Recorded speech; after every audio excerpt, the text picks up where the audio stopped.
I just saw something on the evening news that I can't explain. My work friends and I were out at our favorite pub last night when we noticed something strange happening on the public TV. The night started out normally enough. The four of us crammed into a small table off in the corner, mostly talking shit on our boss. We did find it somewhat weird that there weren't many people around, but brushed it off since it was in the middle of the week. Anyway, from where I'm sitting, I have a pretty good view of the TV behind the bar. Jesse, the bartender, is kind of lazily flipping through channels and passes by our local news channel. There's a brief burst of orange and red on the screen, which I register as a fire happening somewhere, which then disappears as Jesse switches over to the next channel. Something about the image looks oddly familiar, though.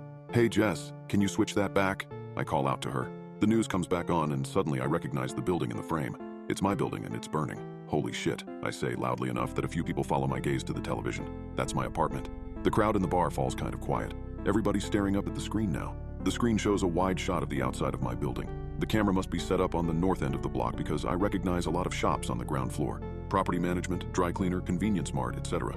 The top left corner of the building is aflame. It's not a huge fire by any means, but it looks like a few units between the top 4 floors or so have already been engulfed by the flames. Jesus, man, one of my co-workers says that sucks. There's an uncomfortable murmur of agreement that passes around the table.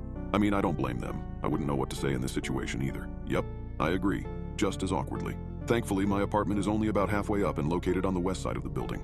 I crossed my fingers, hoping my stuff will be okay. The camera cuts to a reporter on the scene.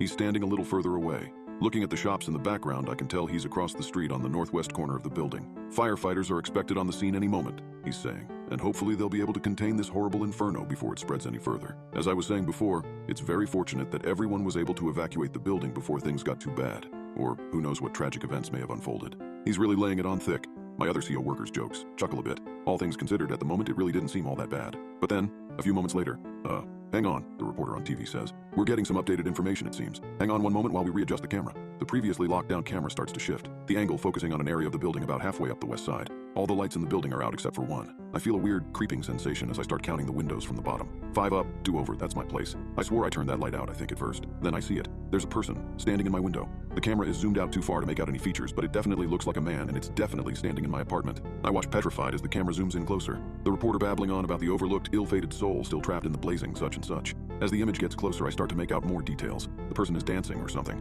I don't really know how to describe it, but he's moving around a lot, and everything he's doing has this bizarre rhythmic quality to it. He starts waving his arms in the air back and forth, and then he's waving them up and down at his sides. Then he's banging both fists on the glass. Then he's waving his arms over his head again, back and forth. Everything he's doing is to the exact same tempo. 1, 2, 3, 4, 1, 2, 3, 4. He starts jumping up and down, waving his arms over his head like he's trying to get someone's attention from a long distance. But everything is to the exact same rhythm over and over again. 1, 2, 3, 4, 1, 2, 3, 4. What in the fuck? I say, my voice a hoarse whisper. And then the camera gets a little closer. And finally we can make out the person's features.